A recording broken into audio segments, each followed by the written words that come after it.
گوی مرا چی بلوشیده که یک هفته که نمیخوره میبرم که در پیش میمونم نمیخوره و ما در رشقه و علف در این ای چو بیاوم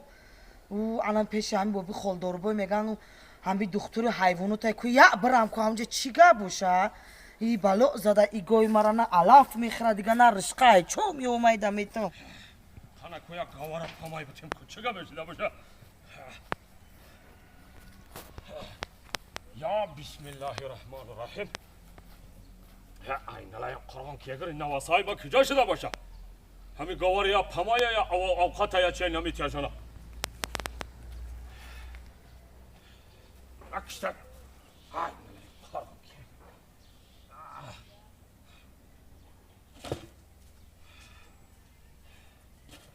نسی باشه یا گواره پامای بتیم همین گلکه را میگم آخه نواسا را همین راست تا بگه کاشانو بید مایدا با مایدا کچا با کچا گشتنه یا همین فرزند کلان میکنی هیچ راحت چه نمیبینی همین فرزند خوما بگه باغ پدر فرزندی گنده را میگه قراولی باغ ماندیان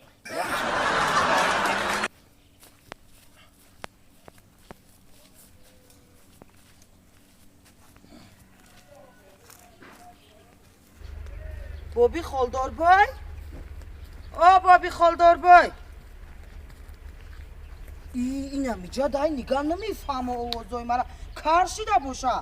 که پیشش برم بابی خالداربای این کمه همسایه گفتن هم بیچاره کار شده این را بی آی پیش فایرودش کسم نفهمدیسته بابی خالداربای ای کار از نچید کار شده دارم بالا چی میکنی آخه یا میغلطی میزنی پاچه ماچت ویران میشه و یا میشکنن در این هینی بپولی ما تو داری کجا با تو خیامو مزد دارو پارو میوم یا ایزن خانم بابای خالداربای یا ایزن میکنم یا بابای خالداربای یا ایزن من تو اوقات میارم تو که باشی دار میگیری بابای خالداربای پش بیا نمیفهمه یه پش بیا بابای خالداربای اوقات ها بخود زنی نه بابای خالداربای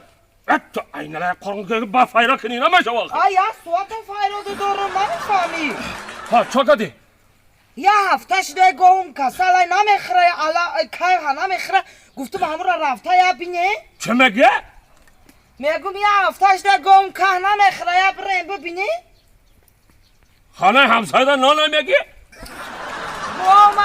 میگم گوم یه هفته شده که نخورده است بیا بریم ببینیم که چو کده برای همه که پرابلم آمدی گاوت که نمیخوره؟ نه یا آخه چشمش اچکی سال من خیال علف کده با که میخوره بیا این لای قرآن که اگر انا که پرابلم را فهمیدی آخه چشمش اچکی ساوزا که میمانی اگر که خیال علف کده میخوره بچه ها را میگم کدومش خونه ده کدومش جدا کدی چه میگه بلند گفت من نمیفهمم صفحه کار باشه